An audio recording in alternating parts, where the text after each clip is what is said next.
All right, folks, you are in for an unbelievable treat. I'm going to be interviewing Georgi Dinkov, who is an absolute treasure trove of information. He is a self-trained, self-taught molecular biologist and a really one of the leaders in translating Ray Peat's work into practical applications. And we're going to be primarily focusing on the damage, the number one culprit to your health, which is linoleic acid, and how and why it is so damaging, and more importantly, some of the simple strategies you can do to limit the impacts of this dangerous disease, but primarily developing the mental awareness and understanding of why you need to be so diligent, obsessive, compulsive about eliminating this dangerous fat.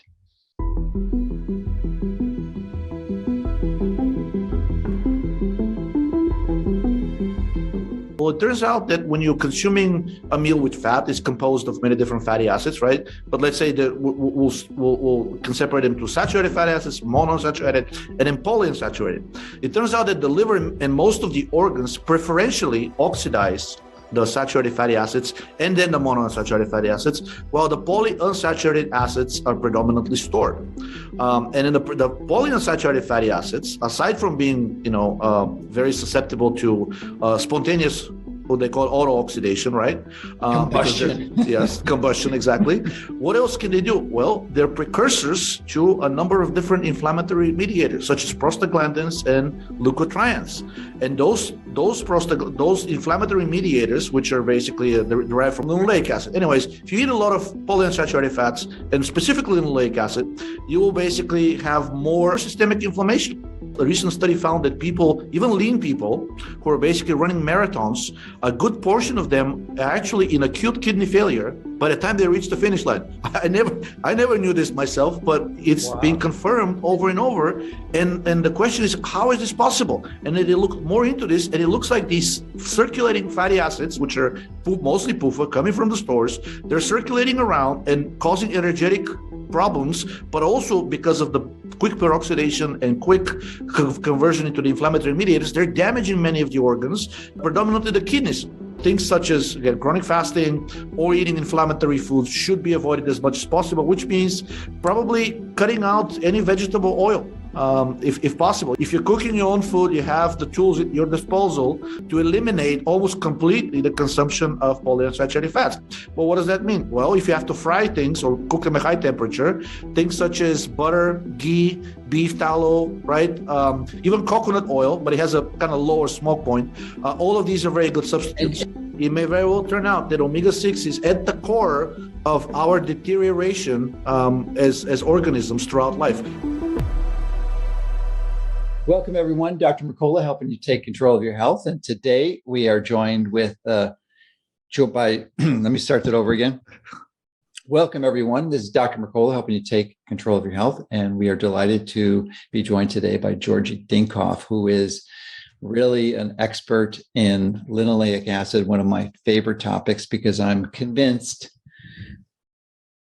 that it is clearly one of the most important variables to control, understand, and implement in your life if you want to optimize your health. I believe it's probably the primary contributing factor, far more so than sugars in your diet.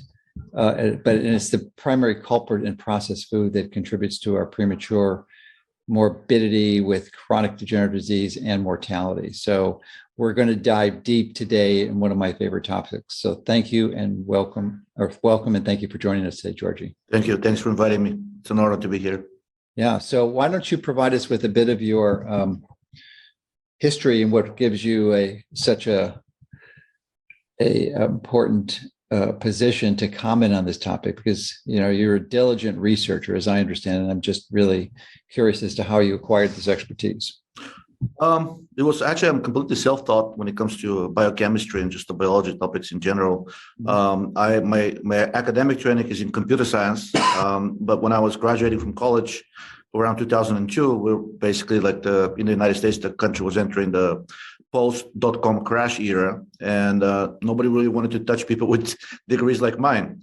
So I found a job as a programmer at a biomedical institution, research outfit, which was renting space from a university. I went to Georgetown here in DC, and they were called the National Biomedical Research Foundation. And they built websites, which you're probably familiar with. The most famous product of theirs is called uniprot.org. So basically, I was one of the programmers that was building the website. But around me were 40, 50, maybe sometimes even 60, some of the brightest doctors and biochemists in the country and actually from around the world. So if this is your group and it was only one other IT person there, if you want to mingle, if you want to be part of the group, you kind of have to be able to participate in their conversations. And their conversations revolved around mostly biochemistry. So, one day I just approached one of my supervisors and said, okay, so what do I need to do? He said, well, unless you're trying to do research as a career, you don't really need the degrees. Everything is, even back as far back as 2002, most of the information was already online. So he said, read this introductory book to biochemistry, read this introductory book to physiology, read a little bit of endocrinology, because that was his specialty. And he said, and after that, it's all about reading PubMed studies, attending conferences, and basically, and if you have the money, which he said you were not going to get because you don't have the degrees, doing your own experiments.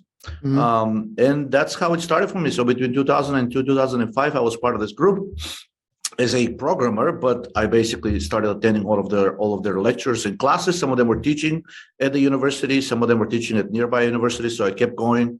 As a young single person, didn't have anything better to do. And I tried to utilize my time the best I could.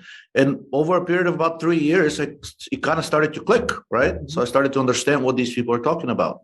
And after that, in 2005, I left and I got myself a full-time job in the IT sector. And then kept reading. And the reason I kind of got into this bioenergetic area, which is also of which linoleic acid is a big part of, is that around 2009, I had the sort of called bad luck, or at least the bad decision on my part, to become low carber. And being an athlete in college, I basically happened to combine very low carb diet with very exhaustive exercise. And I got myself into a really big predicament there. Basically, I started getting these very weird neurological symptoms, tingling of the extremities, headaches, sensitivity to light and whatnot. And I went to the doctor. He said, it could be MS. So he sent me for an MRI. Everything came back clean. And basically, he said, I don't know what to tell you, but, low carbon is good. Keep doing it. Exercise is good. Keep doing it. And I kept doing that. And then one day one night I woke up and it took me like a good 10 minutes to realize and actually recognize where I am. That really, really freaked me out. So since I'm originally from Bulgaria, aspirin is a big thing there. They consider it actually a full-fledged drug, which everybody should be using. One day I was just searching for, aspirin and what it can help my brain symptoms, neurological symptoms. So I typed, brain aspirin, and then I think I typed multiple sclerosis or something like that. And then Dr. Pete's website came up, and Dr. Pete is basically this American biologist, who's been writing about the role of energy in the cell and how this energy is used for not just keeping the cell alive, but also maintaining the cell structure. And that's how I got into his writings. And with my background from the original biochemical group, basically, I started learning his work, and eventually, over the last 2 or 3 years, I started doing my own experiments, mostly with hamsters, mice, and rats. And a lot of the stuff that Dr. Pete writes about and what is written about linoleic acid, if you actually dared to dig deep enough, because medical industry does not like to talk about linoleic acid, but if the research is out there, if you try to pick up some of those studies and replicate them, actually a lot of the findings are coming back as the studies are saying that linoleic acid is far from this benign macronutrient that you simply ingest in your diet and you oxidize it for fuel, and everything is great. In fact, they'll tell you that it will lower your cholesterol, right? It's good for heart disease. I found these ads from back in the 50s and 60s when they were selling the corn oil called Mazola oil. And there were these ads for the housewives saying, Mazola your man. He's going to lower his cholesterol. Mazola your man. He'll be a better partner in bed. Mazola your man. He'll do all these great things for your husband and your children. But, if you look at the actual research and what linoleic acid does at the biochemical level, it's very hard to come to a very different conclusion, which is that it's a highly pro-inflammatory mediator, which it has, even without getting metabolized into inflammatory mediators, it has its own endocrine effects, which mimic largely those of estrogen. And now estrogen is starting to get recognized as this big factor in disease. In fact, in 2001, National Institute of Health declared estrogen, at least the ethinyl estradiol, which is used in birth control pills, it declared as a known human carcinogen. Well, if we have this dietary component, which is virtually ubiquitous, it's everywhere, right? There's hardly a processed food anywhere where it does not contain at least one of the omega-6 fatty acids, mostly linoleic acid because it's so prevalent in nature. Well, if it's everywhere, then we're kind of getting into this hyperestrogenic state, both males and females and children. And it's a little surprised that the rate of chronic disease has been rising. In fact, you can look at the curve of chronic disease, especially cardiovascular disease, over the 20th century, and then overlay that another curve, which is the consumption of omega-6 fatty acids, and these curves match almost perfectly. Yeah. Well, thank you for sharing that background, which generates quite a bit of questions on my end. First of all, you're an inspiration to anyone watching this, and recognize that if you have a modicum of intelligence and dedication and discipline, that you too can acquire this type of expertise. You do not need a degree in school. You do not need to go to medical school, certainly, and you don't need a degree in molecular biology. You can learn it. The material is out there. And as you said, since the beginning of the 20th century, largely thanks to the internet, most of this information is freely available to you. And you just, whether you are enrolled in an academic institution to get a degree or not, you still are, your challenge is still to learn this information, to acquire it, and you still have to study it. So it's the same darn process. You're just a little bit more challenging, but if you got the dedication and willpower, you can do it, as you clearly demonstrated. So thank you for providing that example.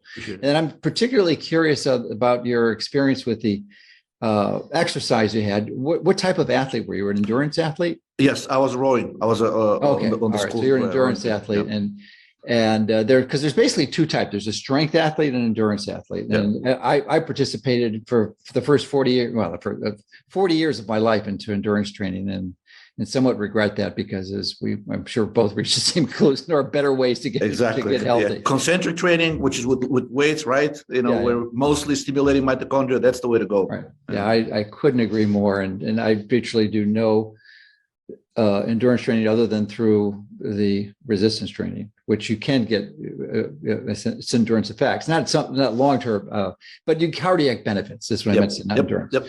So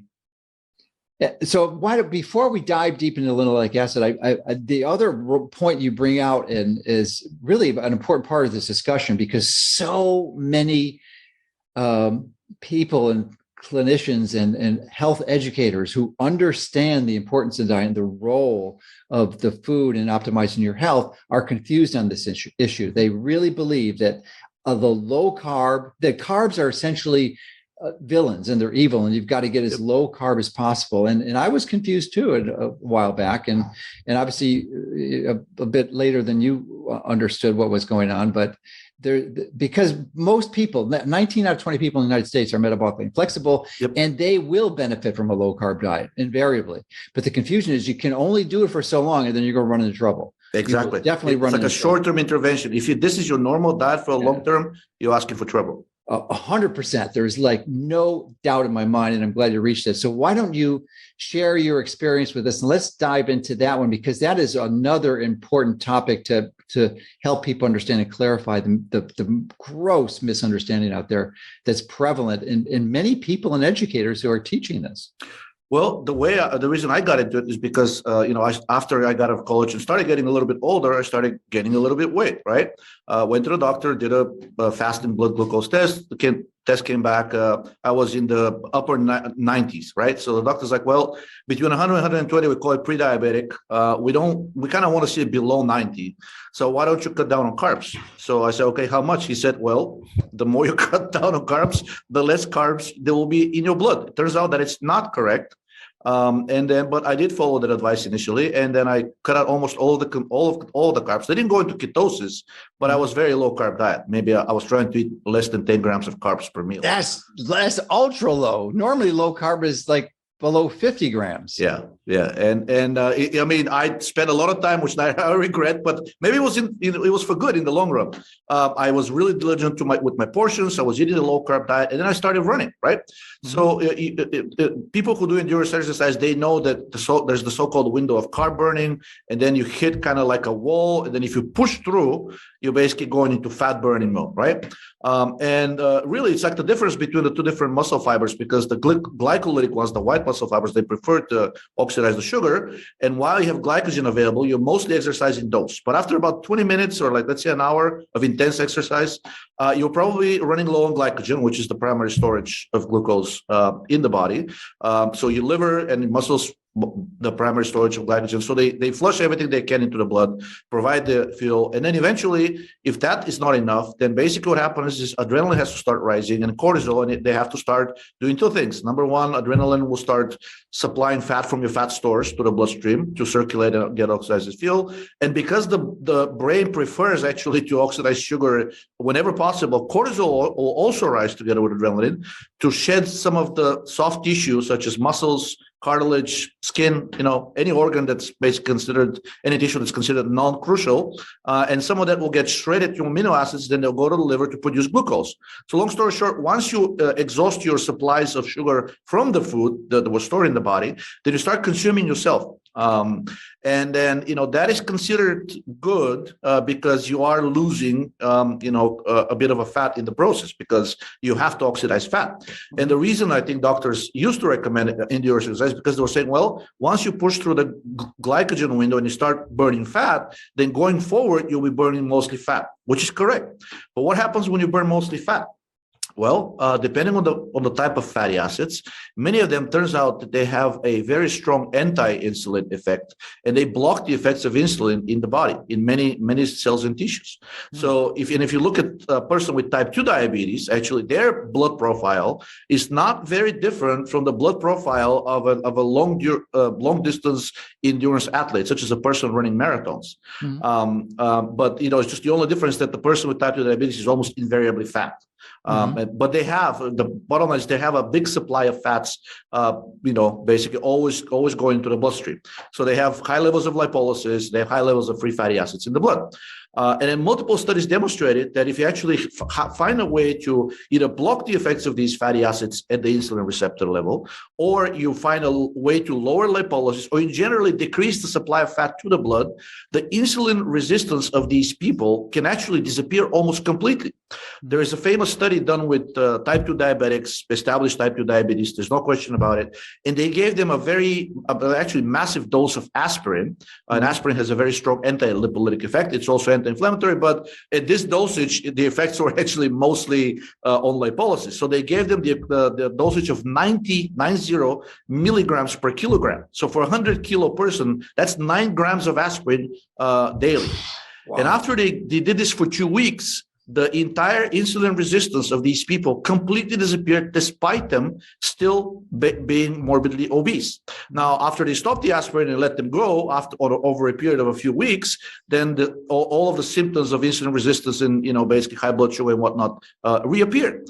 So the question is, okay, so what's going on here? Because these people were controlling their diet, and I was controlling my diet. I wasn't eating a lot of sugar, but my sugar actually started climbing. The less sugar I was eating, and the process, it turns out, that is in control of this of the blood sugar is mostly the process of gluconeogenesis, which is if you stop supplying carbs to your organs, the ones that need them, the organism has a method to get those carbs, and that is through elevating cortisol and then starting to basically destroy tissue that you need because it's very metabolically active, lean muscle mass, bone, whatnot, and then basically these cells. Yeah.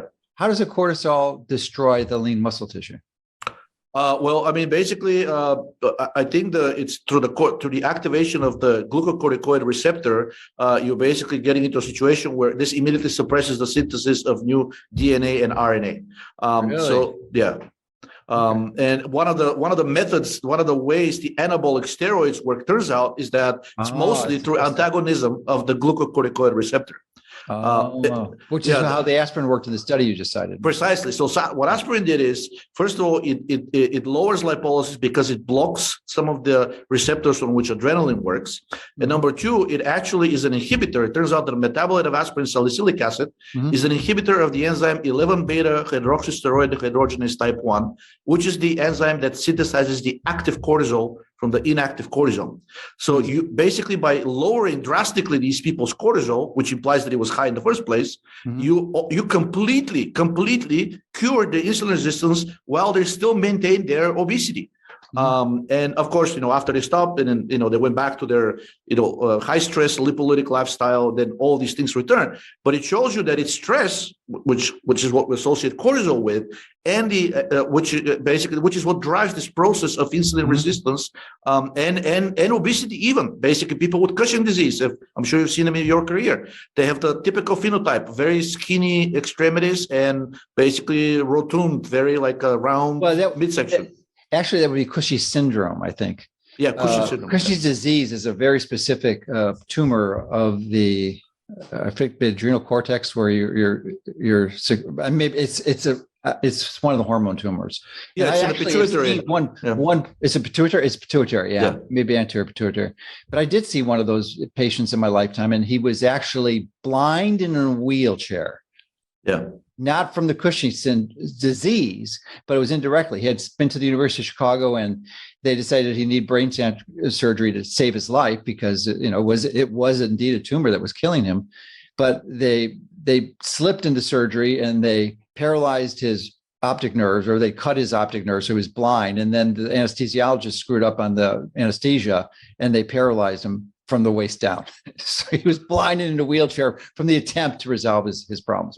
But most clinicians never see a Cushing's disease person in their entire career. But Cushing's syndrome is quite common as a result of getting corticosteroids or corticosteroids. Or it turns out, if you look at most of the obese people, they actually are kind of on the spectrum, right? They're not Cushing disease per se, but they're Cushing syndrome, where they have basically loss of muscle mass and the acquisition of fat. I think the doctors sometimes call it sarcopenic obesity, I guess.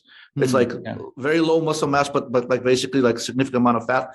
And then it turns out that basically this process is driven by cortisol. There is a study with humans where they gave the people with Cushing syndrome, they gave them the cortisol blocker known as RU486, also known as mifepristone, and the general public knows this as the abortion pill. Actually, it was developed as a cortisol blocker, but they decided it's going to sell better as an abortion pill, right? And that's how they sell it. It happens a lot in drug development. Yeah. But this drug turns out that it's basically capable of causing sustained weight loss in these people without any change in the diet. Wow. So it comes back to, okay, so what's going on here? Apparently cortisol is a factor. Well, when does cortisol rise? Well, when you exercise, right?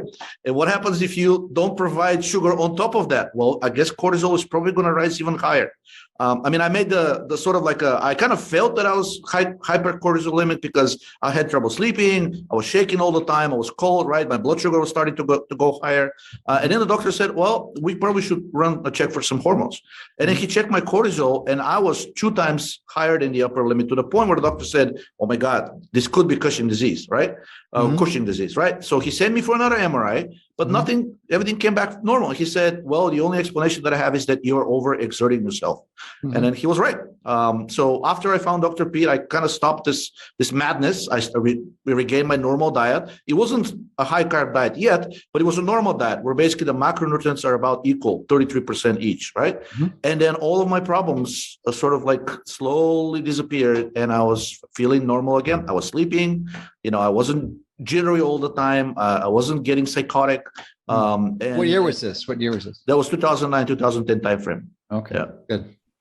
Yeah, about a decade. To help people better understand your very intriguing explanation or description of this, why don't we review the amount of glucose that the body stores and the time frame of it, or the glycogen storage capacity? It's basically 2 organs, the liver and the muscles, right? The muscle being more, and the glycogen in the muscle cannot be given systemically. It doesn't go out of your muscle, leak out of your muscles, and somehow raise your blood sugar in your blood to provide fuel for your brain. It just doesn't happen that way. So essentially, are there any other organs in the muscle and liver that stores glycogen significantly? Not significantly. So the gonads store a little bit, mostly in the form of fructose. They prefer it. It's necessary for the synthesis of, for the generation of the sperm, and it's some of it's stored in the ovaries as well because they kind of need their supply. But those are very tiny organs. They don't really they can store more than, let's say, like, I don't know, an ounce. Yeah, So those are really the two big storage mechanisms, and I think combined they may be capable of storing, I think, the liver up to a pound, and then maybe the muscles maybe another pound. So you basically have a kilo or 2 pounds of sugar to float around to be used as fuel. And depending on the intensity of the exercise, this can go anywhere, between half an hour to like up to an hour and a half. But however, what happens if a person has liver disease, right? Which 2/3 of the Americans have non-alcoholic fatty liver disease. Then your capacity of the liver to store glycogen, because the liver is now fattened up, drastically declines. So now there is basically much lower storage of glycogen in the liver. And if you have obesity, this also translates into peripheral obesity. Where the muscles are, there will also be quite a bit of fat, which also interferes with the muscle's ability to store glycogen. So this is probably one reason why people that are overweight or obese, when they start exercising, well, there are many reasons, but one of the reasons why they get very, very quickly tired and switch to the fatty acid oxidation is that they just don't have that much of glycogen to go by. Conversely, young people, I'm sure you've seen them, they're capable of going for hours without the need to refuel themselves. And many reasons for that. One is they're more they oxidize the glucose better, right? They don't generate as much lactic acid, but it's also they can also store a lot more glycogen. So that one of the reasons why maybe exercise is so good for young people, not so much for the older folks, the endurance one, is that in them basically they're stimulating their cells, they're stimulating the mitochondria, they're providing the necessary fuel. And in the process of the stimulation, they're also generating a lot of the protective steroids, specifically the adrenal ones, such as pregnenolone and DHEA, and of course cortisol, because under stress. But they're producing the anti-cortisol ones, which are very, very beneficial.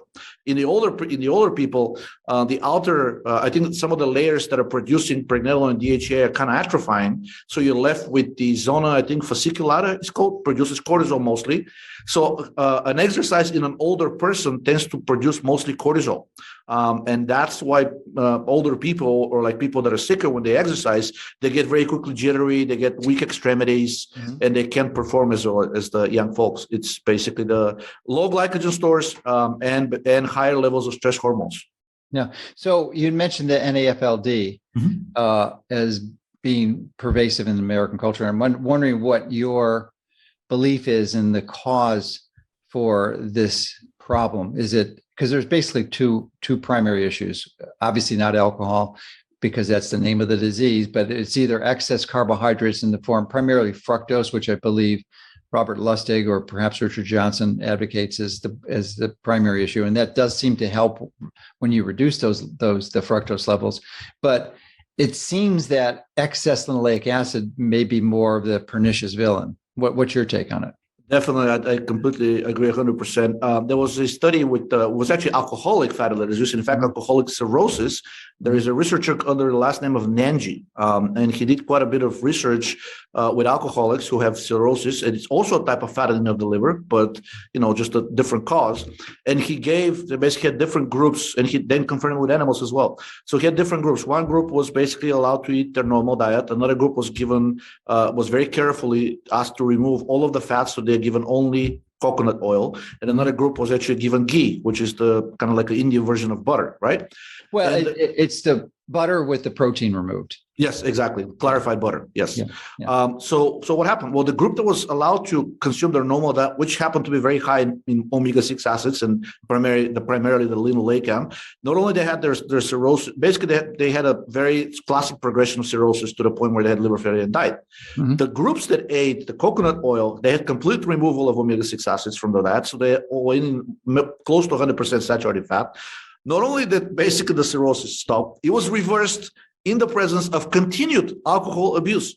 And then he basically said, okay, let's look at what is going on here. So since you can't do autopsy on a live person, neither ethical nor possible, so he did animal models, and then he basically created the exact same conditions. Then he basically euthanized the animals and started looking at the liver.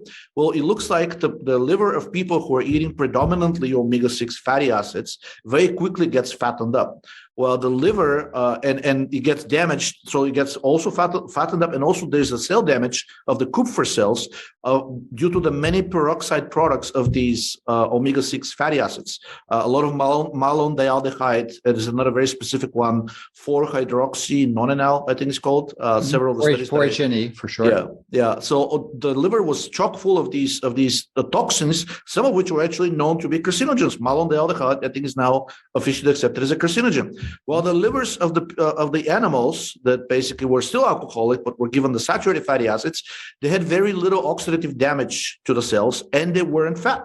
So what could be explaining this? Well, it turns out that when you're consuming a meal with fat, it's composed of many different fatty acids, right? But let's say that we'll can separate them to saturated fatty acids, monounsaturated, and then polyunsaturated.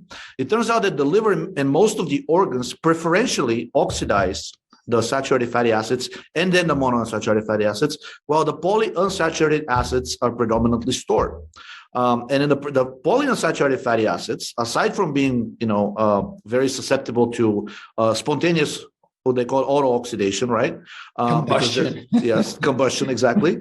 What else can they do? Well, they're precursors to a number of different inflammatory mediators, such as prostaglandins and leukotrienes. And those inflammatory mediators, which are basically derived from arachidonic acid, which is itself derived from gamma-linoleic acid, which is derived from linoleic acid. Anyways, if you eat a lot of polyunsaturated fats, and specifically linoleic acid, you will basically have more arachidonic acid and then more systemic inflammation. Now, the non-alcoholic fatty liver disease is already known to be an inflammatory state. You cannot get an inflammatory state from saturated fat. It does not produce those same mediators. Saturated fat will either get stored or will get oxidized properly through the process of beta oxidation to carbon dioxide, ATP, and water. And that's about it. But the polyunsaturated fats, they're actually precursors. They themselves are unstable, right? They can get combusted, create a lot of toxic byproducts. And the liver being the site of the primary organ of detoxification of whatever you're eating, right, through the diet, guess what? They're going to go mostly there. And then also, because basically they're precursors to a number of different mediators, which enzymes in the body will take these fatty acids, specifically linoleic acid, and then through a chain of reactions convert it to these prostaglandins, leukotrienes, thromboxanes, and they have a number of different signaling functions, but they're invariably inflammatory. Let's hold on for a second, because I've just come to rapidly appreciate that you are a fire hydrant of information. We gotta slow it down. We gotta feed people with a water hose, not a fire hydrant. Apologies. Yes. Your information is phenomenal. It's fantastic. I love it. So I just want to slow you down a bit, because there's so much. These are radically important concepts. So the one you just mentioned was that I really wasn't aware of, is that your body cannot digest these polyunsaturated fats, the PUFAs, which are primarily omega-6 and which is primarily linoleic acid. Instead, it stores them instead of metabolizing them. Could you expand on that for a bit? Because that's a big point. I think that's a piece of the puzzle. Yeah, I think it's probably the biggest sign that the body does not like the polyunsaturated fats is that it prefers to not use them in its oxidative apparatus, which is the beta oxidation. Whenever you eat this combination of fats, they all get basically esterified into triglycerides. First, they're in the form of triglycerides. They get broken down, right? Then they get absorbed by the intestinal lumen. Then they get re-esterified and they start circulating around, right?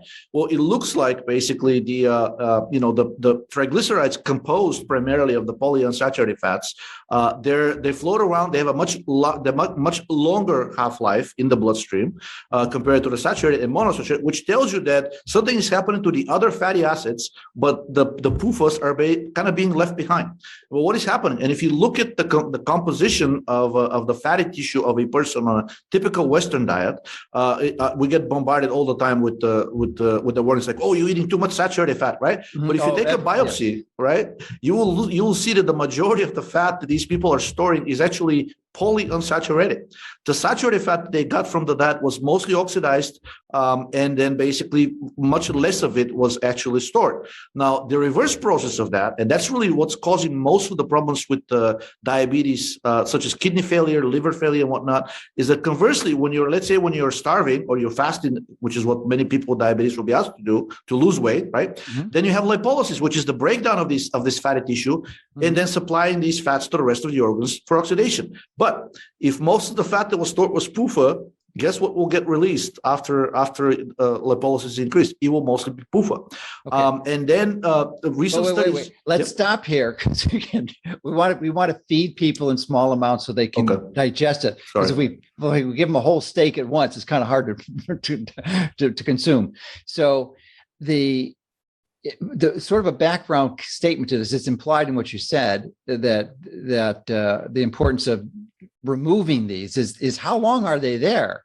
Now, my understanding is that the half-life of these polyunsaturated fats in your tissues that are embedded in your cell membranes for storage is about 680 days, which translates out to almost 7 years before they're fully out. Yes, that's so correct. That's why it's so key. So so let's give that piece of the puzzle to people and let them know that. But then in addition, you bring up a very important point. I mean, these are in your cells and you really need to get rid of them. There's no question about it. And probably this one of the single best ways is to make sure you don't store anymore. So you get your total intake down below 2%, maybe even close to 1%. But why? But you study this really deeply, and this is an important part of the equation that is not well known at all. So why don't you make a tangent and explain what you believe is the safest way to lower these PUFAs, these omega-6 linoleic acid fats that are in your tissues without suffering the consequences of having the damage being done? Okay, so first, since you already mentioned that if most of the tissue stored of the PUFA, of the fat stored in tissue is PUFA, just as you mentioned, we don't want a lot of it flooding the bloodstream, right? Mm-hmm. We're going to get in a situation where, first of all, it can cause basically ketoacidosis, right? If the person is not careful, especially if they're insulin resistant. That would be pretty unusual. I mean, have you ever seen keto or heard of ketoacidosis from this? Typically, that's just type 1 diabetes. In type 2 diabetes, if the person exercises way too much, right, and is on it's on a diet, they can get into ketoacidosis. Okay, I was not aware of that. Yeah, okay. I mean, it's very easily controllable. They get like an insulin pen immediately inject themselves, sure. But it's not something you want to happen on a regular basis. I'm assuming, right? Okay. So we don't want this PUFA that is now we said is preferentially stored, right? In half-life of over 2 years. Something like that, right? So what can we do to get rid of it? Because it's there, it's inflammatory, right? It's subject to auto combustion. It's creating all these toxic byproducts. The typical answer has been you have to exercise as much as possible to get rid of it as quickly as possible. But as I just mentioned, this can create a lot of problems. A recent study found that people, even lean people who are basically running marathons, a good portion of them are actually in acute kidney failure by the time they reach the finish line. I never knew this myself, but it's been confirmed over and over. And the question is, how is this possible? And then they looked more into this, and it looks like these circulating fatty acids, which are mostly PUFA coming from the stores, they're circulating around and causing energetic problems, but also because of the quick peroxidation and quick conversion into the inflammatory mediators, they're damaging many of the organs, predominantly the kidneys. And somebody will say, well, why the kidneys? Well, anything that is not oxidized for fuel, it basically gets sent to the liver through the bloodstream, the phase 2 detoxification mechanism. And then the liver basically attaches something called glucuronic acids to these fatty acids to make them more water soluble, can also sulfate them. And then when they're more water soluble, you pee them out with the urine, but they have to go through the kidneys. And it looks like if a sufficiently big supply of these glucuronidated sulfated PUFAs, or let's say linoleic acid, just for the sake of the argument, is flooding the kidneys, it is causing local damage there. So what should we do? Well, it looks like we should be taking measures to not get into excessive lipolysis. Well, what is excessive lipolysis? Well, I think excessive lipolysis will be in a situation where you've run out of glycogen, and now the body says, I don't have the fuel because you're not eating, right? And then you've run out of glycogen. Then fat is my only other fuel, plus the amino acids that are coming from cortisol, right? So basically, you should not be getting to a state where you're chronically starving. Acute, let's say like 8 to 12 hours fasting, the caloric restriction has been shown to have benefits, but anything longer than that, then you're starting to increase baseline lipolysis. So that's a danger of excessive time restricted eating. Exactly. Especially some people, the extreme for that would be OMAD, or 1 meal a day, which is like a 2-hour eating windows or 20 hours of daily fasting. Yeah, I think that's too extreme, and several studies have demonstrated that you're elevating baseline cortisol if you're chronically fasting. The same chronic elevation actually was the increased expression of the enzyme that produces cortisol, which is even worse, in people who were engaged in chronic endurance exercise. So if you're a long distance runner, even if you're not practicing low carb, over a period of about 10 years, which is what they said, that's how long it took. These people now, even if they stop running, they're producing a lot more cortisol. And as we mentioned before, cortisol is involved in insulin resistance, is involved in the synthesis of fat, and promotes the storage of fat and whatnot. And basically, so how do we get rid of them? Well, the liver, there's always some baseline lipolysis going on. At rest, your muscles, specifically the heart and the skeletal muscles, prefer to oxidize fats. Mm-hmm. But if you strain them, if you get to a point where basically quick energy is needed, then basically these muscles cannot use the fat, and then they're going to try to switch over to glucose. And then through the process of glycolysis, which is if you're really exerting yourself, they really need the energy quickly, they will start converting converting the glucose to ATP and lactic acid as well. But that's what the muscles would prefer to do. But if there's no glycogen, and if you're only supplying these fats, then it's causing massive damage in almost every cell that basically these fats are reaching to. Any cell that gets a sufficient supply of polyunsaturated fat can actually commit apoptosis. This was discovered by accident in one animal study with cancer, because cancer cells they have extremely high metabolism, but very inefficient one. Mm-hmm. They're mostly glycolytic cells, right? So they basically injected polyunsaturated fats. I think in one experiment was actually just linoleic acid. And then they found out that the tumor disappeared in a matter of 24 hours. Mm-hmm. And then they said, oh my God, we cured cancer. Everything is good. Guess what? Nope. Then massive metastatic processes all over the body happen afterwards. But the point is that even cancer cells, basically, because they kind of show you the lifestyle of a cell, but in much more accelerated fashion, when you give them a sufficient supply of polyunsaturated fats, it can kill them. It can actually work like a radiation or chemotherapy. It is a type of chemotherapy. Who would have thought? Yeah, you don't want to be doing this to your normal tissues, and you're doing it to your normal tissues every single time. You're overexerting yourself to the point of either glycogen is running low, or you're so stressed that your adrenaline has gotten to the point where it's basically, increasing lipolysis, and you're starting to shed fat. This is a massive, massive piece of the puzzle that I never fully appreciated, and I really thank you for exposing this and helping us understand this fact, because normally, when you look at molecular biology and the physiology of how the body works, it's based on sort of a pre-1860 scenario where you didn't have these high levels of linoleic acid, which totally distorts the strategies.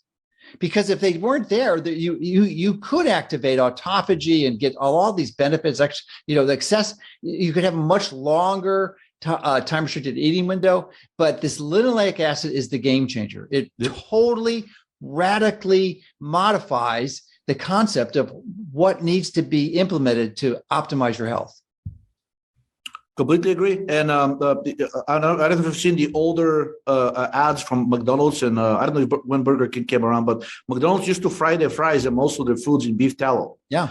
Most of the fast food restaurants that people, enjoyed so much in the past used to be, the food used to be cooked with very healthy ingredients. Well, not according to modern standards, right? But still, it was mostly saturated fat, and basically there weren't that many pesticides, there weren't that many endocrine disruptors, plastics were not as widespread as they are now. But it's really looks like it's the introduction of polyunsaturated fats which really got us into this predicament. Now, polyunsaturated fats were known actually in the early 20th century as a very reliable way to fatten your livestock. So if you're a big farmer, soybean oil is awesome. You're thanking God every day for soybean oil. However, if you're the commissioner of the FDA, right, or the USDA, and you're responsible for public health, this should be the exact opposite of what you need or what you should be recommending to people. It turns out that the polyunsaturated fats have a largely anti-metabolic effect. And somebody would say, well, why is this? Like, why does this happen in nature? Well, most of these fats are coming from plants. And it turns out that the polyunsaturated fats are actually a very good defense mechanism against many of the so-called predators that these plants are having. It's very few animals in nature that are really designed to eat plants, mostly the herbivores, right? But they have these special stomachs, the 3-chamber stomachs, and they have a special type of bacteria in each chamber that when they're eating these plants that are chock full of PUFAs, predominantly linoleic acid, the bacteria saturates those fats and basically converts them mostly to palmitic and stearic acid. So if you're eating lamb or beef or goat, right, you actually, despite the fact that this animal is being consumed or should be consuming mostly grass and mostly other plants which are full of polyunsaturated fats, you actually, by eating these animals, you're eating mostly saturated fats. We are not like those animals. When you give us polyunsaturated fats, that's what's going to end up in our tissues. And this has been confirmed multiple times with pigs.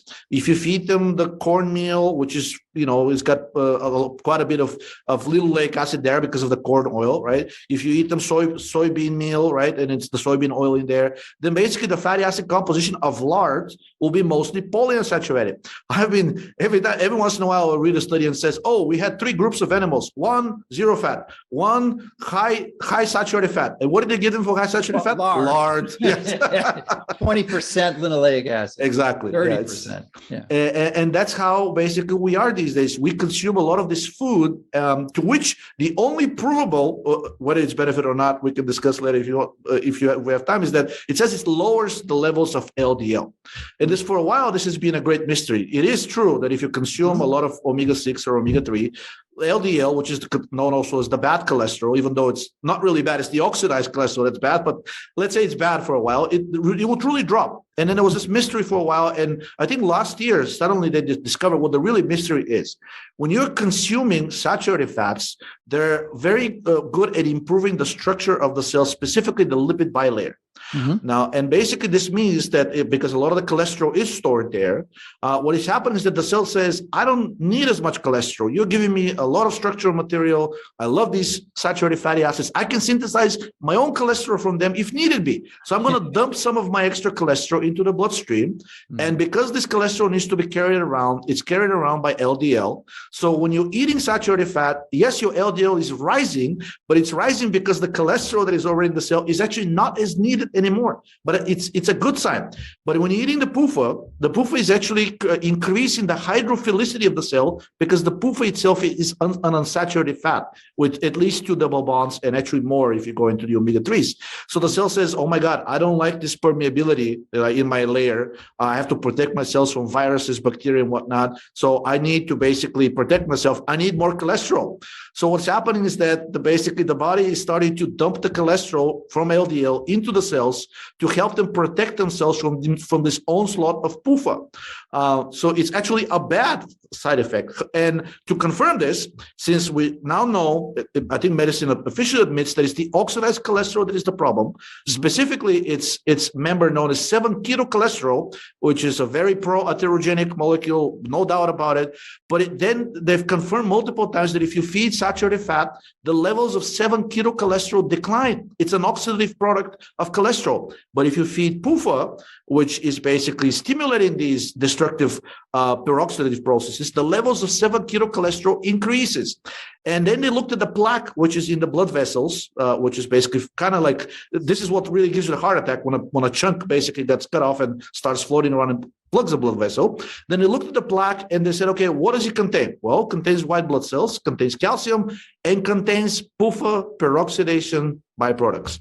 Nothing from saturated fat in that atherogenic plaque. Oh, and 7-ketocholesterol.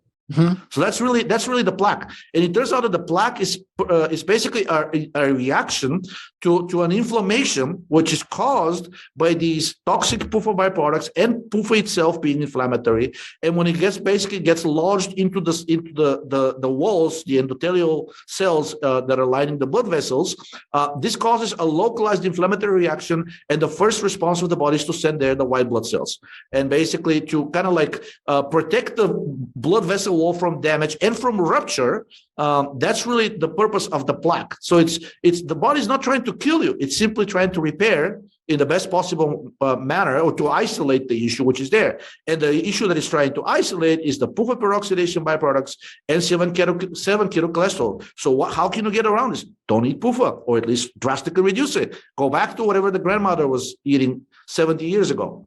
Well, probably 150 years ago would be more ideal, because the conversion started with Crisco, or close to that time, which was late 1800s, early 1900s, before it really took off. But I had some other questions with respect to the mechanism of the NAFLD.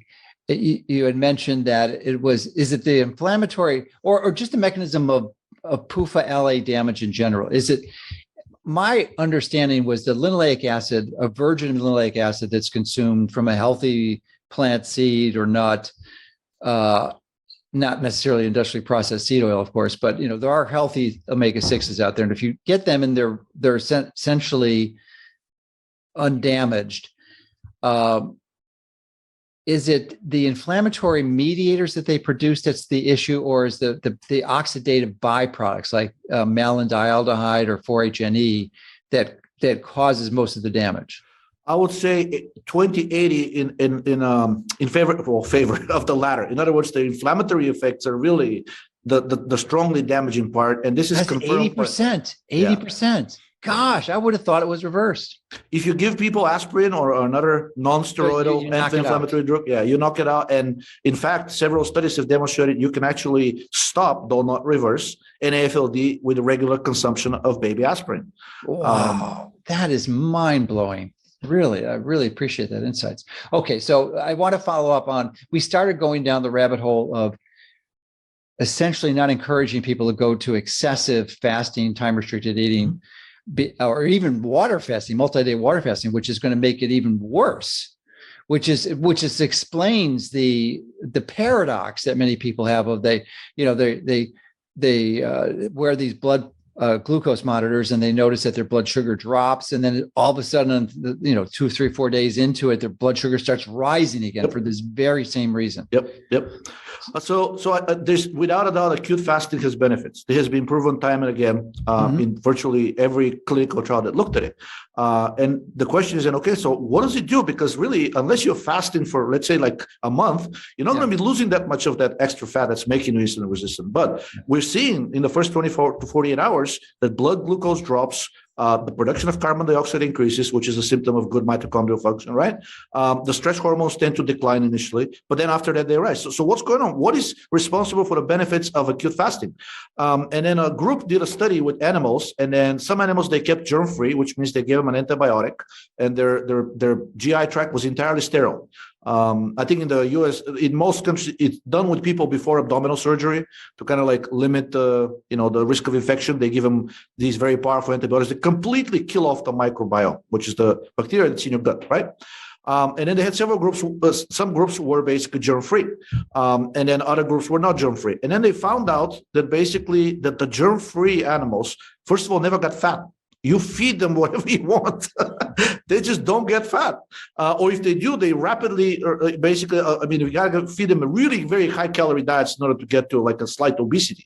And the second thing is they found out that basically that in the rats that were not germ-free, they were able to replicate the effects of acute fasting by blocking the endotoxin receptor, which is the receptor known as TLR4. toll-like receptor 4. And then it turns out that most of the benefits of acute fasting is because it's less endotoxin when you're not eating. And what is endotoxin? Well, when you eat this food, whatever doesn't get digested and absorbed into the bloodstream gets to the gut and to the large intestine, to the colon, where basically a very large bacteria, which outnumbers ourselves in 10 to 1, I think, right, starts digesting this undigested food. And in the process of increased bacterial turnover, the old dead bacteria, specifically the gram-negative bacteria, has this component in their bacterial cell wall, which is called endotoxin. It happens to be the way our body recognizes bacterial pathogens in the body. They all tend to activate that receptor called TLR4. So when you're feeding the bacteria in your colon, there's a basically increased bacterial turnover, the old bacteria die, and then there's this basically, when they break down, there's a lot of endotoxin. But with increasing age, the permeability of the gut increases. So you basically, you're absorbing some of that endotoxin into your bloodstream, where it has the exact same effects as if you had a bacterial infection. It triggers a massive inflammatory response, depending on how high the dosage is, right? So if you inject it directly into the blood, you can kill a person. You can basically, like, as if they had like a sepsis, a septic reaction from a bacterial infection. But if it's a lower amount, such as what usually happens when we're eating poorly digestible or pro-inflammatory food, then over time you're getting this basic, every time you eat, you're getting an inflammatory state. And what does the body do in order to kind of dampen this inflammation every time you eat? Well, the primary mechanism is cortisol. So it's not that kind of explains why people with chronic inflammation have chronically elevated cortisol, not to the levels of causing Cushing syndrome, but still higher than what we would like to see. So it turns out that the benefits of fasting are mostly due to the fact that we are reducing our endotoxin exposure. But if you actually stop eating for a continuous amount of time, you quickly kind of like negate these benefits by the fact that the stress hormones will increase, the body will kick into the sort of preservation mode, which is drastically lower metabolism. And anything that you eat, that body will prefer to store versus oxidize. I'm sure you've seen the show, The Biggest Loser, I think they call it, like on TV. Sure. Yeah, they put these people through like grueling, programs to lose the weight just because they have to make the show, right? And then when they release them, then basically these people, they saw some doctors. Doctors said you have to reduce your calories, otherwise you're going to become as fat as before. But then they found out that even at the reduced calorie diet, these people started massively gaining weight. They regained all of their weight before the show, and then they become even fatter. Well, what explains it? Because of the chronic fasting, they lowered their basal metabolic rate. And now basically, if before, even though fat, they could survive on, let's say, 5,000 calories a day.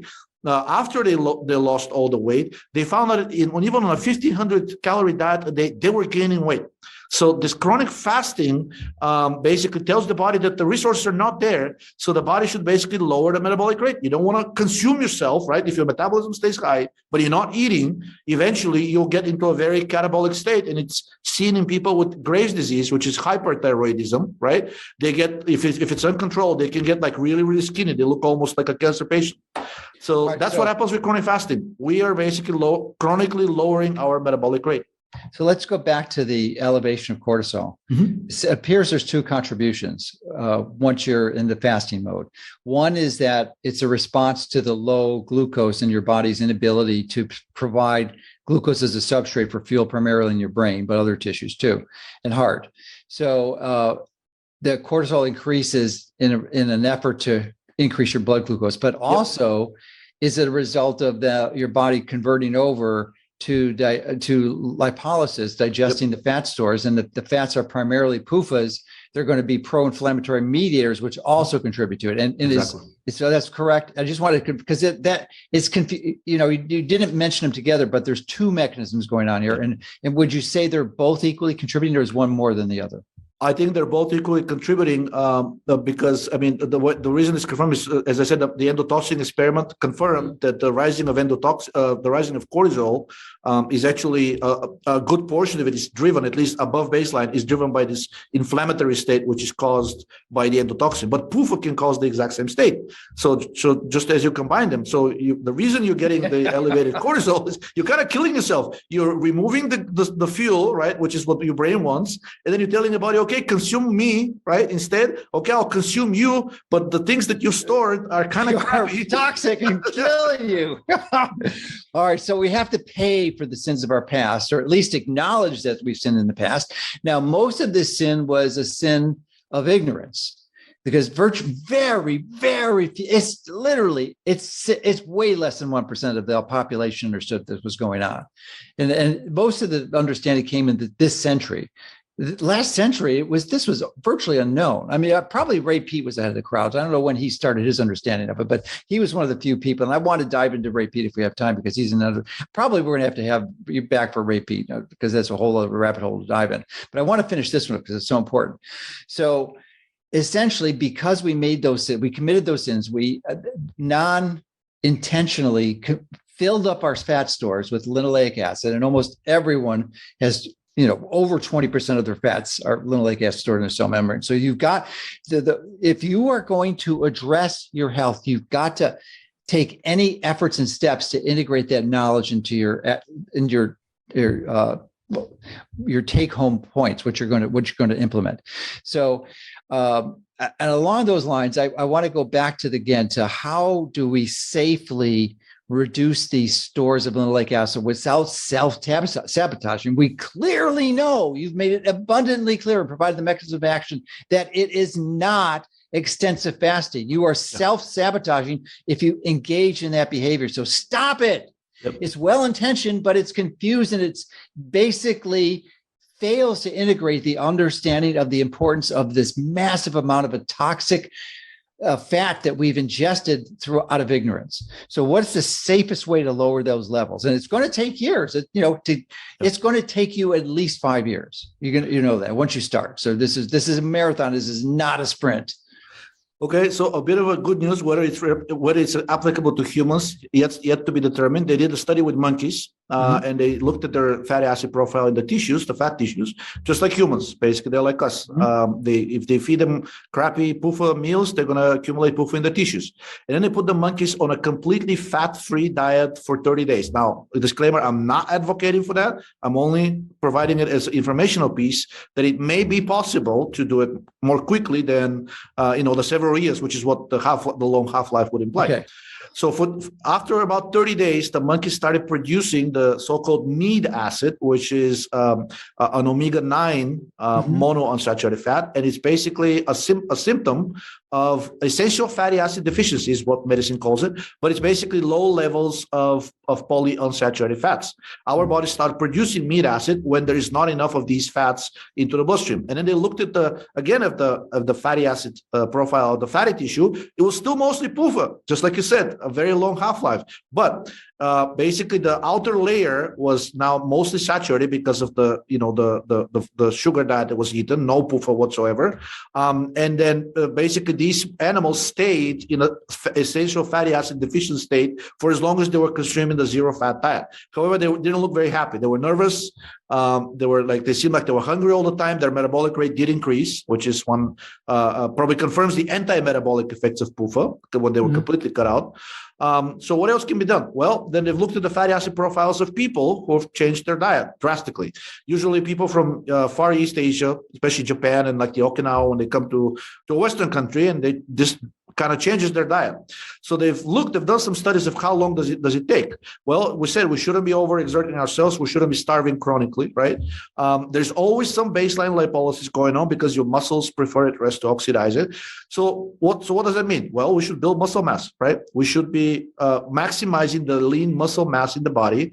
And several studies already came out, said it's a very good predictor of long-term mortality and morbidity. The more lean muscle mass you have, the lower your overall chance of dying from any cause, infectious or chronic disease or cancer or whatnot. And then, so what does that mean? Concentric exercise, right? Stimulating the muscles to grow. And since we already mentioned the cortisol is a very catabolic steroid for the muscles, doing what's possible to not get these, like, at least not have it chronically, right? Acute spike of cortisol is unavoidable. You barely avoid a traffic accident. Of course, it's going to spike. But things such as, again, chronic fasting or eating inflammatory foods should be avoided as much as possible, which means probably cutting out any vegetable oil. if possible. If you're cooking your own, it's not possible. It has to be done. Yeah. There's just no excuse not to. None. Yeah. Zero. Nada. Unless you are completely eating fully prepared food, which is bad for another reason, financially and whatnot. If you're cooking your own food, you have the tools at your disposal to eliminate almost completely the consumption of polyunsaturated fats. Well, what does that mean? Well, if you have to fry things or cook them at high temperature, things such as butter, ghee, beef tallow, right? Even coconut oil, but it has a kind of lower smoke point. All of these are very good substitutes. And just for mentioning smoke point, it's important to know that ghee has a much higher smoke point than butter. So that's the preferred one if you're going to cook with it. Yes, excellent. Sure. Yeah, it's my favorite cooking oil is ghee. And then for salads, I guess if you need something liquid, I think olive oil. But I wouldn't overdo it on the olive oil because it's about 10 to 12% linoleic acid. That's assuming it's authentic. 80% of it is adulterated. Yes. It's adulterated. Yeah, it's scary because now they've got it to the point they figure out the formula. They know the exact essence, how it smells. And they're basically reverse engineering olive oil, but instead of oleic acid, which is predominantly in the real olive oil, they'll put linoleic acid. They just make it smell and taste like olive oil. That should be criminal fraud, realistically. There's poisoning the food supply. Anyway, that's so I'm still confused though, because how could these monkeys or was it the monkeys, apes, chimpanzees? Monkeys. Okay. Small monkeys. I think it was like a macaque or something. Okay, so they're on a no-fat diet, which doesn't seem healthy at all, it seems. But they make the meat acid, but they had developed an essential fatty acid deficiency. How could they develop that when their tissues are stored with all this PUFA? Well, the body uses the circulating PUFA in the bloodstream as a signal whether it's PUFA deficient or not, right? There's no mechanism through which cells can actually signal the entire body and say, hey, I don't have any PUFA, which they did. They do have PUFA, right? But if it's not circulating in the bloodstream, the body will take this as a sign that basically that there's not sufficient PUFA around. And the reason I think they got this fat acid deficiency is because when they're on a high, if they completely fat-free diet, which means most of your other calories will have to come from carbs. They cannot be high protein. Yeah. It's going to destroy your kidneys and whatnot. So they probably kept the protein about 20 to 30%, and then which means 70 to 80% was carbs. So all of this carbs, because of the insulinogenic effect and whatnot, was keeping lipolysis at almost zero. So they were not shedding. Oh, that's what it was. Yeah. The carbs impaired lipolysis. Okay. Yes. And then that's that was a signal, and then started producing meat acid. Of course, when they stopped the diet, basically the PUFA is still there, right? That makes perfect sense. So that really isn't a good strategy to remove it because you're not really metabolizing it. Well, you're always releasing a little bit. I don't think it's possible to fully block lipolysis, but if we basically what you really want to do is to have enough there so that when it circulates, because the blood ultimately passes through the liver through the phase 2 detox mechanism. The liver is going to take these fatty acids because the liver does not like them either. It immediately will glucuronidate them and or sulfate them, and then which will make them more easy for you to pee out. But the quantity is the key. If you flood the liver with too much, they will actually fatten up the liver and damage it and put it in inflammatory state and whatnot. If the liver is okay, but basically you're flooding too much to the point of basically them going to the kidneys, they can damage the kidneys, just like it happened to the marathon runners. So you don't want to be overexerting yourself. Live your normal lifestyle, and basically just try to make sure you're not getting into like a chronic bout of stress, which is going to increase the lipolysis beyond what's. All right. So what's your best guess? These were studies done in animals, obviously not in humans, but it sounded like you were believing that this could rapidly accelerate the removal of these dangerous fats from your tissue. I would say realistically and healthily, you can probably get rid of about half of them in about a year. If you're not exerting yourself, if you're looking for other ways, you can basically, again, disclaimer, not advocating it. There's an old weight loss drug called dinitrophenol. It's banned by the FDA. Of course, I do not advocate anybody to use it or try it, but it's extremely effective at basically leaning people out. That's what it was used for back in the day. And it's a metabolic uncoupler, which means that it's going to raise the metabolic rate of the cells, but instead of producing ATP, it'll be producing heat. And that's actually how it can kill people, by overheating them. But what happened is that if you're really morbidly obese, there's only two options that are currently offered. You either do surgery, in which they're going to cut the fat out. It has quite a few long-term side effects yet to be understood fully, but looks like there are some side effects unpleasant associated with that. And the other option is to take some pro-metabolic chemicals that will basically help the cells metabolize the fat while it's there locally instead of shipping it off to the liver for more proper excretion. And some of the more well-known and legal pro-metabolic chemicals are caffeine, aspirin, some of the amino acids such as L-tyrosine is known mostly because it's a precursor to the neurotransmitter dopamine. Salt tends to be thermogenic and stimulate the metabolic rate. I know as a doctor, you're probably I'm not recommending salt, but I'm saying it's thermogenic and it's known to raise the metabolic rate. We've done several episodes on how it's really important to have enough salt, and most people are not having enough salt, especially if you're exercising. Yep. Protein is thermogenic. It's going to raise the metabolic rate. It's important to consume it with enough carbs because one of the quickest ways to damage your kidneys if you're consuming a very high protein diet without sufficient amount of carbs. Just the ammonia that's generated, because you can only absorb, it shows that even a very competitive bodybuilder can only fully utilize about 120 grams of protein a day. Everything else that a person consumes is going to get oxidized as fuel, and in the process gets deaminated, which means it produces ammonia. Very, very toxic. Destroys kidneys, liver, and especially brain. So eat your protein. Don't cut down on the protein, but don't overdo it. Make sure the ratio of carbs to protein is at least 2-to-1, and completely cutting out PUFA as much as possible.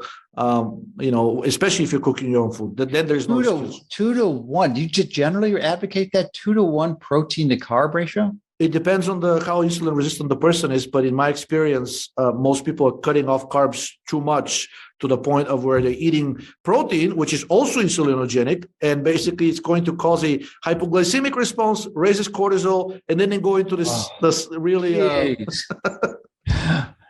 So now phosphorus, excess phosphorus is supposed to be damaging the kidney too. What do you think is more damaging, the extra ammonia liberated from excessive protein or the phosphorus in the diet? I think the ammonia has the potential for quicker damage. Let's say if you have if you run a lot, if you're in a very exhaustive exercise to get to a point where there's too much ammonia, you can go into a coma, right? Hyperammonemic coma, or you can get the damage to the kidneys. But the phosphate is more nefarious in the sense that it's not directly toxic, but it lowers the metabolic rate. And it also, I think it's involved in the creation of the kidney stones, right? Mm-hmm. And then over time, excess phosphate has been linked to a number of different cancers. One of them is kidney cancer. So I think it's just as damaging, just the damage is not as immediately visible as it is for ammonia. Carbs, one of the good things about carbs, especially if you're consuming fructose tends to lower phosphate because fructose is very good at consuming phosphate for creation of glycerol 3-phosphate, I think is the molecule. Yeah. Right. It's one of the pathways from the metabolism of fructose, but it's been shown that the levels of phosphorus in the bloodstream and in the tissues tends to decline if you're consuming a decent amount of fructose, always together with glucose. I don't think it should be consumed on its own. Sure. So fruit.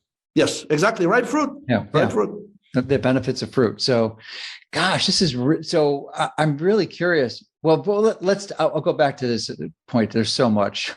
We're never going to cover a fraction of a fraction. Entire lifetime can be discussed. Yeah. So, but you're the fire hydrant. That's going to be your nickname, the fire hydrant. Such solid information. So still going back to the chimpanzees, you'd suggested that you can reduce the half-life to a year. Well, the half-life already is a little bit less than 2 years because 350, 700 days, and it's like 600 days. So it's just a little bit less. So is it worth it to take it from, instead of 7 years, you go down to 3 years to get it out of your system? That seems to me somewhat dangerous to have a low-fat diet or no-fat diet.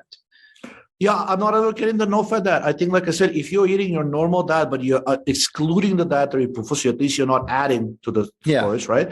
But then you're raising metabolic rate or doing things that support the metabolic rate. You're going to have both the, so you're not exerting yourself, you're not raising lipolysis too much, which means the liver will take care of it. What does that mean? You said non-strenuous. Does that mean excluding exercise? Because that would be counterproductive. Because when you're working out, if you're working out properly, you really are pushing it. That's quite a bit of stress. And I think it will. So I have definitely seen people who are, some doctors have actually started to recommend people who are truly clinically obese. Mm-hmm. Don't undertake any exercise regimen initially. Maybe through like diet and maybe even drugs sometimes, especially if they're hypothyroid, if there's a confirmed hypothyroidism, they will try to get them to a more manageable weight, but don't get into a situation where you have a 300-pound person start running 5 miles a day. They can actually get into ketoacidosis very, very easily, especially if they're insulin resistant. Yeah. So if the person is not at that level, if they feel like they have the energy, typically it's very hard to make the person run 5 miles because they're just not going to muster up the energy for that kind of exercise. Right. But if the person feels like they're energetic enough, I don't see a problem with basically doing a bike because it's mostly concentric exercise. Swimming is a very good one as well. Climbing stairs, things they can be both endurance and strength building, right? Because you're also building resistance training. Oh, great, excellent. But I think it's a great exercise. I don't like the part that a significant portion of it is eccentric as well. So if there's a way for you to get a spotter, let's say if you're doing a bench press, so basically you're pushing the bar away from your chest, right? And then when it's fully raised, somebody grabs it and then slowly lowers, but not without you controlling with your muscles, because that's the eccentric portion. So if you can wait. So you think the concentric portion is okay, but not the eccentric? Not eccentric. The eccentric is supposedly the portion of the exercise, at least in resistance training, that is responsible for most of the muscle gains. Because it damages the muscles, yes. But that's really the mechanism. But as far as mitochondria building and converting the cells in the muscles into these little steroid factories for men to produce testosterone, is basically concentric. Yeah. Really? I never knew that. Only concentric exercise stimulates mitochondrial biogenesis. The eccentric one destroys it, but then because of the stimulus this creates, right, you're going to overcompensate and you're going to build more muscle tissue. Yeah. Wow, that's amazing.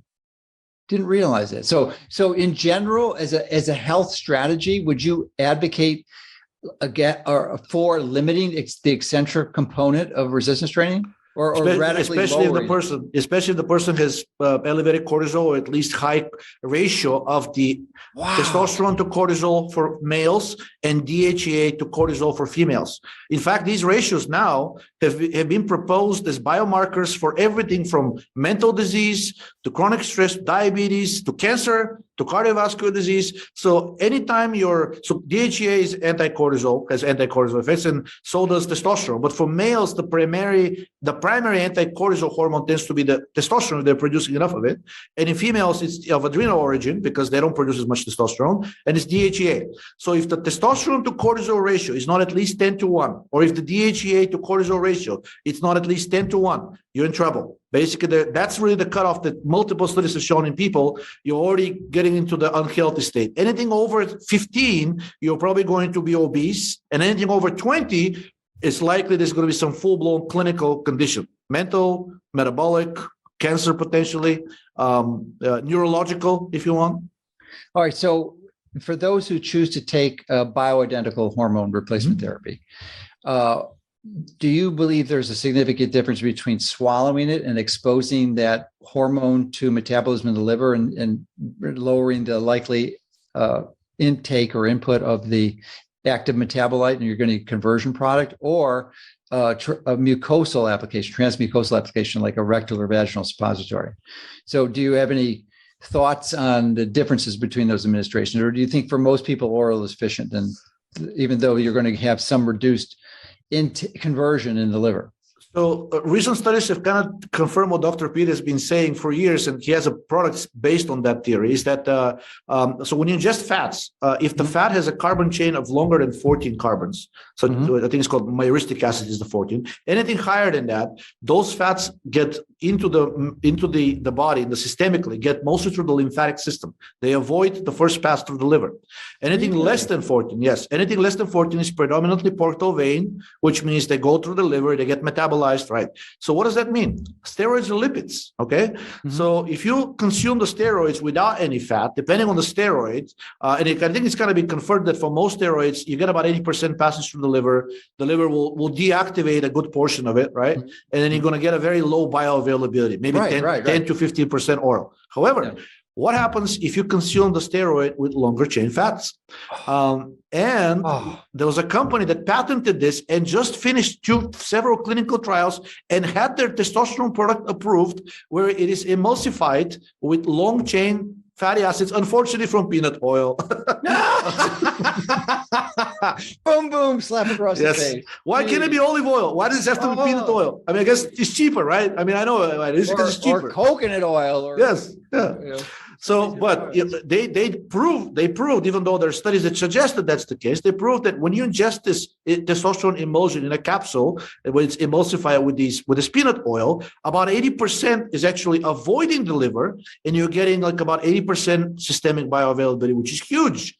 Which means that if on a daily basis, a person, let's say a young healthy male, produces between 6 and 8 milligrams of testosterone a day, it probably means that if you're taking orally 10 milligrams of testosterone in that formulation, you're going to be basically mimicking the natural production of a young healthy male, which kind of like removes the need to take these massive oral doses, which would used to be given for many of the steroids from women progesterone. If you take an oral progesterone dosage, if you look at the formulation of the market, 100 milligrams, 200 milligrams, 400 milligrams, right? Well, you're wasting almost all of it because the liver, unless it's emulsified in these proper fats, is going to deactivate it, just as you mentioned. So transmucosal, great, but the absorption rate there is key.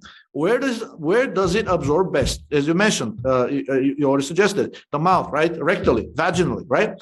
There are other places. Turns out that the belly button, the navel, also known as, has over 80% absorption rate, of course, depending on the amount. It's a fairly small area. But there is a study which demonstrated, yes, you can achieve 80% rivaling intravenous bioavailability by administering testosterone dissolved in acetone and a single drop placed on the belly button. Almost fully absorbs. Georgi, you absolutely have broken the world record for a number of pearls in a podcast. I'm just shocked. I mean, I think I stopped counting like a dozen or 2 dozen ago. It's crazy. So that is amazing. So as long as we're on the topic of hormone replacement, I mean, some people will take the active hormone they're seeking to produce, such as progesterone or estrogen or testosterone. But what do you believe? What is your take on the precursor ones? Well, you mentioned DHEA, but what about even for going back one state would be pregnenolone? Excellent. Excellent hormone, by the way, and probably the safest, or I should say, FDA does not allow me to talk about safety. Probably the least risky way if you're going to be doing oral hormonal replacement therapy. First of all, why? Well, because it is the top precursor, right? Other than cholesterol, you don't have that many other options to actually stimulate the entire downstream steroidogenic cascade, as they call it. And then several studies found out that the limiting step to the steroidogenic cascade is the side chain cleavage of cholesterol into pregnenolone. In other words, if you're giving pregnenolone, you should be giving the body everything that it needs to synthesize all of the other steroids that it needs. I'm sure you've seen the studies in the early 20th century. Pregnenolone was widely used to treat rheumatoid arthritis, various other autoimmune conditions such as psoriasis, lupus, osteoarthritis, multiple sclerosis even. But then because its effects, first of all, it was affecting about 50% of the cases, 50. And then right around that time, I think the big pharma discovered the synthetic glucocorticoids, and actually they managed to isolate cortisol as well. Then they found out that the glucocorticoids had a much more rapid effect, and that clinically was preferred, right? If somebody comes in very bad shape, you want them to feel better in the next day or two, not like 2 weeks from now. So kind of pregnenolone fell out of, not favor, but at least interest, research interest. And it's also unpatentable. So recently there have been these studies demonstrated, at least in animals, that it's got this great pro-mnesic effect, very pro-cognitive effect. And it turns out that the brain accumulates pregnenolone more than any other organ, and it accumulates it preferentially. Actually, all cells preferentially accumulate DHA and pregnenolone, 3-beta hydroxy steroids, at levels 100 times higher than what is in the bloodstream. That kind of tells you that the body really likes it, unlike PUFA, which get rid of it as quickly as possible, right? So pregnenolone. So we're taking pregnenolone. It can go through any of the pathways, which is either through the progesterone and then cortisol, aldosterone, or DHEA and then the androgens or estrogens, right? Mm-hmm. Well, what happens? I mean, some people say, well, I don't want to raise my estrogen too much. Maybe I'm at risk of hormonal cancer, or maybe I already have this cancer.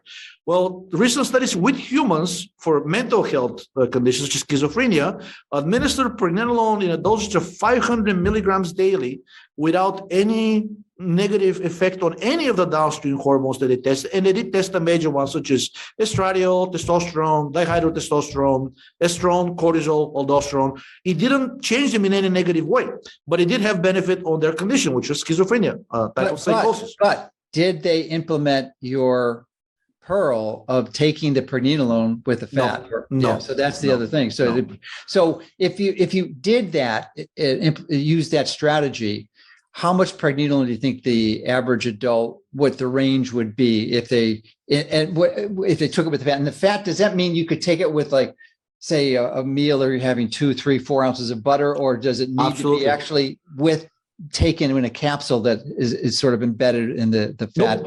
No need for capsule. Just as long as you take it with a meal that has these longer chain fatty acids. Okay. And again, we say saturated, right? Or monounsaturated. Then you should be okay. All right. So do you think that 500 milligram study that would probably be better with 100 if they took it with fat? I think 500 is too much. These people had severe conditions, schizophrenia, right? They were untreatable, by the way. So they were already failed therapy. So physiological dose of pregnenolone are between 30 and 50 milligrams a day for a very young and healthy person. Okay. Presumably, we're still producing some, even though we're, with the aging. But I would say anywhere between the 30 and the 50 milligrams, I think, is a very good dosage, especially if taken with those with the fatty meal, preferably with those longer chain. Is this for young, healthy, or for elderly individuals? For elderly, like I would say, so after about the age of 35, both DHA and pregnenolone starts to rapidly drop. Okay. So I would say maybe it can be adjusted based on the age. If you're 30, then I will take 10 milligrams. If you're in your 50s, I'll take 20. If you're in 60s and above, then between the 30 and 50, which is fully replacement of your daily production. Okay, so if not much more than 50, and the reason that 100 is typically used, or even larger doses, is because they don't understand the bypassing of the liver metabolism if you take it with fats. Yeah, and even with the 500 milligrams. So profound. I've never heard that before, but it makes perfect sense. Patented. Now it's patented, and this company is selling their testosterone product. They call it, I forgot the name, but it's that's really what it is. Are they using testosterone itself? Probably not. They are using testosterone? They are. It's prescription. It's a prescription. Yep. Yeah, but you could just as equally use a pregnenolone. Any steroid. DHEA. Yeah. Progesterone. Anything you want. Oh, geez, man. Because I forget the person's name, but he was John. I forgot his last name, but he was promoting in the 90s. He passed. He was promoting transdermal progesterone. And I forgot and he lived in California. I just remember. But the problem with transdermal progesterone is that there's a significant tachyphylaxis. The skin resists absorbing it after a while. So it works really well for the first few months, but after that, it stops working. Emulsifying oil, rub it on your gums. Emulsifying oil, ingested. Emulsifying oil, vaginal, rectal. That's right. Yep. That's another repeat pearl.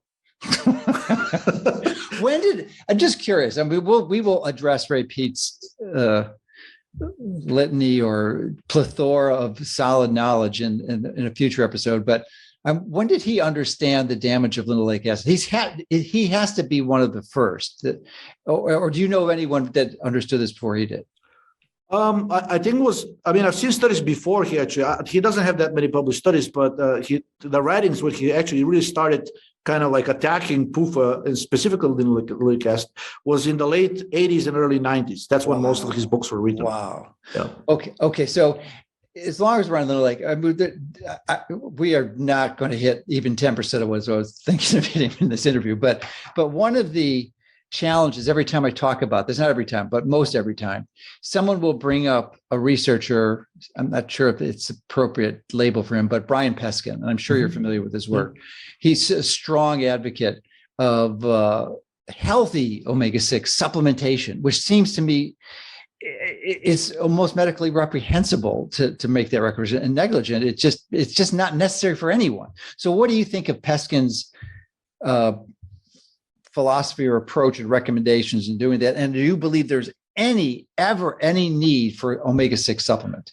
The only study that basically was used to declare the omega-6 essential fatty acids, meaning that we absolutely need them. If we don't eat them, we're going to die or something bad will happen, is based on a single study by the Burr and Burr, husband and wife, in the 1930s. I thought it was in the 30s, right? And that's been disproven since. Exactly. So they said, I'm sure you know, like they fed the animals these PUFA deficient diets. They started developing these skin problems, right? And they said, well, we conclude that PUFA is deficient because when they administer it, then when they gave them the linoleic acid, all of these skin problems disappeared, right? But what also they didn't know at the time is that it was confirmed later on is that when you deprive animals of polyunsaturated fats, their metabolic rate drastically increases up to 3 times what is the normal baseline, which means that all of your needs for various cofactors and minerals and trace minerals and vitamins will drastically increase as well. But they didn't feed those animals those additional nutrients. So I guess it's normal for a engine that is constantly being revved up, but you're not providing all of the things that are necessary to keep the engine in good shape. It's normal for the engine to start causing a bit of a problem. But these animals were not unhealthy. They simply had cracked skin, scaly skin, and they had like a sort of like a spotty loss of fur on their coats. Other than that, they were completely normal. And then subsequent studies have demonstrated that if you feed additional biotin or zinc or selenium, or collagen, which is the specific composition of amino acids mostly in skin and cartilage, then all of these symptoms that the birds use to declare essential fatty acids deficiency, they can be treated. The metabolic rate still stays high, but none of these unseemly side effects of PUFA deficiency are now visible.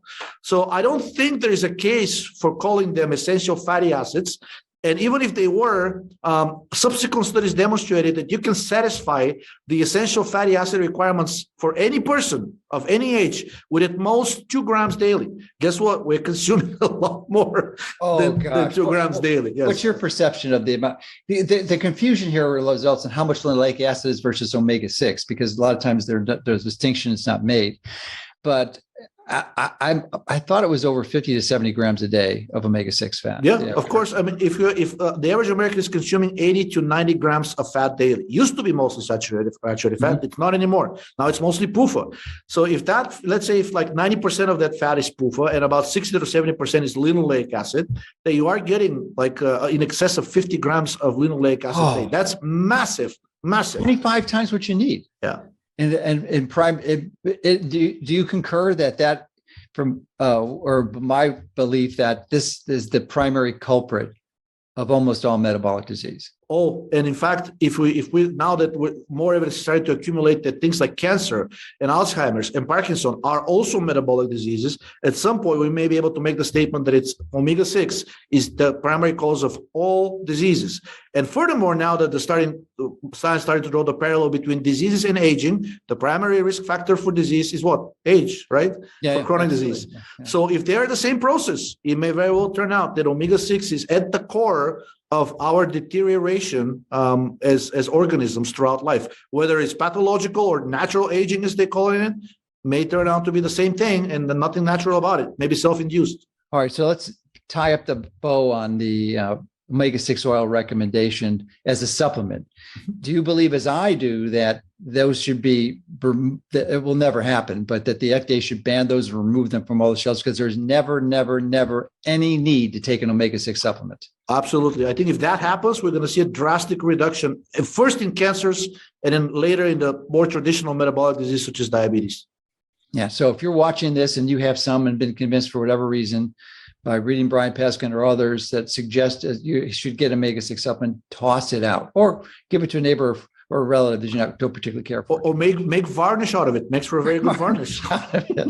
Well, Georgi, I can't tell you what an absolute thrill it was to have this dialogue and conversation, because you are so amazing. I've just never, ever had so many new insights and inspired to integrate this powerful information. Fortunately, it took me a lot longer to get to this level of understanding than it did to you. You found it a lot earlier. I think largely to Ray Peat, you're discovering Ray Peat, who learned about this in the 80s. So he was clearly a pioneer and leader in this area. But this is so important. And I've only touched on a small fraction of what I want to help people understand this, because you're not going to be motivated to action unless you understand it and you have the sound logic and reasoning why you need to implement the strategy. So that is one. But we just need to have this to be motivated to action, because we're both in agreement this is the single most important strategy you need to do. And I so appreciate your refinements and your simplified explanations of how the primary cause of death in the United States, if you believe the medical model, I think it probably now has changed to the COVID jabs is primary cause of death, which causes heart attacks, through other mechanisms. But clearly heart disease is the number one recognized source. In cancer. Now it's starting to become cancer. Yeah. Cancer, it's head and head, but both of those are primary linoleic acid excess conditions. And can be radically reduced, if not almost eliminated, in most people if they understand this and implement it. And in your personal experience and deep dive into the metabolic explanation of why low carb can be so dangerous was magnificent. I've heard it from a number of people sharing similar information, and I don't know, maybe that helped me understand it more, because when you explained it today, it was so crystal clear. I mean, it's so obvious. And if you're watching this in the summary and you didn't get it, I would encourage, first of all, do not watch this video. You should be banned from watching this video at more than normal speed. If anything, it's half speed, not 2x. You got to listen to this at normal speed and listen to it multiple times, because I mean, Georgi's gave you so much information. It would take you years to accumulate this. And this is a small fraction. He's definitely coming back on a number of occasions, maybe 4, 5, 6 times. And I don't even think that's going to be enough to figure out, to understand what you have to share and what you've learned over the last 20 years, self-learned. So I am so grateful for your diligence, your persistence, your dedication, and the way your mind works. I mean, you have a special mind to figure this thing out, remember it, and put it together in pretty simple terms to understand. So thank you so much. And I'm so grateful to have encountered you and have a resource to you to help us understand this massively important topic. So if people want more information, I'm sure they will. I'm going to provide it with them, but I'm sure what's the best way to find out more before I get you back here?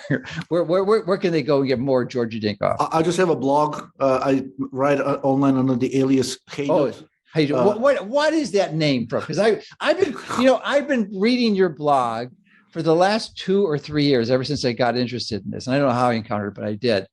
And what is it? What does that name come from? It means rebel, like a guerrilla fighter. I'm originally from Bulgaria, and basically. It's a Bulgarian term. Yeah. It's a Balkan term, but it's means the people who fought against the Ottoman Empire to free themselves, right? Okay. And they always were kind of a bit of outcasts and whatnot, but they came up with a lot of ingenious technology still used locally. And I've always felt a bit of I've always been not an outcast, but anytime I have a social conversation with people on the health topic, of course, immediately the question becomes about bad cholesterol and the statins they're taking. And I would say, oh my God, you're killing yourself. Don't stop. Why are you taking these drugs? So they're like, look, you with your rebellious ideas to the side, please. So that's really the moniker. I've always said you've got your blog, and you're on another podcast too, I think. Yeah, haidut.me. That's the blog, haidut.me. Okay. And then I get invited to several other podcasts. There are a number of different people in the bioenergetic community. That's what we call the metabolic theory of health. And I think I've been told, and I haven't followed Ray Peets, which is a mistake from my view. I just missed him. Because I've known of his work since the 90s or maybe even the late 80s. But for some reason, I just, wasn't mature enough and wise enough to understand and appreciate information he was providing. So I dismissed him and I kind of avoided him for a while. So, but my understanding is that you are probably one of his best students and understands his approach the best of anyone out there. Would that be a fair characterization? Or at least study him the longest. Okay. I mean, I've been reading his things since 2010. Okay. And then after that, around 2008, I started doing confirmations through my own studies. Mm-hmm. And a great one for linoleic acid, which probably a good finish for the podcast, is that we try to do a cancer study with mice, and mm-hmm. I wanted to see what happens if we put them on a fat-free diet, which is another way to say they put them on a PUFA-free diet, right? Mm-hmm. So we put them on a fat-free diet for 2 weeks, and the way this experiment works is these mice are immunosuppressed, and then they get injected with a human tumor, right? Guess what? The group that was PUFA depleted, which took about 2 weeks, we could not get them infected with cancer. Yeah, they just sat there and it took these injections and it came back for more and over and over and over, while the other group, which was normal diet, got the tumors, and in about 2 weeks they died. That was really the experiment. While the ones that were on the fat-free diet, and we proved that they were PUFA depleted because we checked meat acid, or at least The tissues maybe still had PUFA, but they were PUFA depleted in the blood. They could not get inoculated with cancer. So if anything else, I mean, this one experiment with human tumor, mantle cell lymphoma, the cell line is JAKO1, JAKO-1. It could not get transplanted. Yeah, and the converse of that too is, what my understanding is, what kills most people from cancer is not the primary cancer, but the metastasis. Metastasis and cachexia, which is basically, it turns out, driven by lipolysis, which is recently found that most of cachexia is cortisol and lipolysis. Oh, unraveling the mysteries of medicine. You know, all these things that we had no clue or understanding as to what the cause was. You help us understand it. So that is, you know, and what comes to mind immediately, and I've interviewed him a few times, and really a giant is, and I'm sure you're familiar with his work, is Dr. Thomas Seyfried out of Boston College, who's written a lot about the metabolic contributions, metabolic causes of cancer. But he doesn't understand linoleic acid. He doesn't understand the restriction of what you're doing, what you've uncovered with your own research. And I think integrated, because he's got some solid knowledge, and I love the man. He's really, he definitely understands molecular biology, but I think integrating this understanding of linoleic acid into what he's doing could actually exponentially improve the results.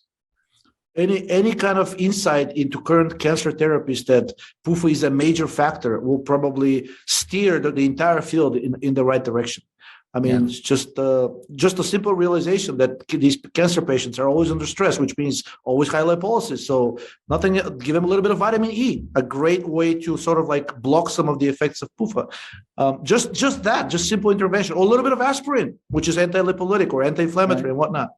But I think we're seeing an awakening. I mean, I've seen several studies now proposed that says, look, we got to give baby aspirin to cancer patients. The benefits vastly outweigh the risks. We're seeing lower inflammation. Inflammation is high in cancer patients. Do you think it's just baby aspirin, or do you think it's even higher? Oh, high. Oh, it has to be higher. But I think they don't dare. They were 9 grams a day that were given out. That was absurd. I don't know how they got an ethical approval for that. But look, I mean, I'm sure you know the aspirin that they've used historically. They've used it for rheumatoid arthritis in 4, 5, 6, 7 grams a day. So it's not that like absurd, right? But even if the baby aspirin can be incorporated into like current cancer therapies, I think it would, at the very least, will make them more effective, the current therapies. And since inflammation is a known factor in the progression of cancer, actually in the genesis and the progression of cancer, we can be preventing many of these cases. Of course, I would like to see higher doses, but I think the FDA doesn't have a very good relationship, kind of like a love-hate relationship with aspirin. Every once in a while, they'll say it's very good. Now they're saying, well, the risks outweigh the benefits. Do you think it's just aspirin, or do you get similar benefits from other non-steroidals, or the side effects from the others are not worth the risk-benefit ratio? So I would not use Tylenol because it's got a very peculiar. That's not anti-inflammatory. Right. So ibuprofen is a good NSAID. Unfortunately, has now confirmed a risk with heart failure and heart attacks, future heart attacks. I don't know why. The mechanism is still not entirely clear. For a while, they tried to blame aspirin. They said, oh, these are all COX inhibitors. Must be that. So aspirin probably has the same effects. No, aspirin actually reduces the long-term risk of heart attacks and ischemic heart attacks and strokes. So I think ibuprofen could be useful, right? The diclofenac, which is an older NSAID, was used. Those tend to be more benign. Naproxen sodium is another one that's commonly used. It's less risky than ibuprofen. So if you're going to use an NSAID, I would say stay away from ibuprofen, preferably aspirin. If you cannot get aspirin, then naproxen or the diclofenac. Yeah, it just makes the most sense. It's also the least expensive. All right. Well, this has been beyond fantastic. I can't thank you enough, and we're definitely going to have you back. You've got so much knowledge. This is great. All right. Well, thanks again, and we'll put links to your blog, and we'll look forward to connecting again. You. Honored to be here. Hopefully, it was useful to the listeners. We have a lot more to talk about. I know. We've only, and this is not a metaphor. We've just scratched the surface, folks. All right. Well, thanks again. Thanks so much for watching. Remember, hit the like and subscribe button so you can get more videos that can help you and your family take control of your health.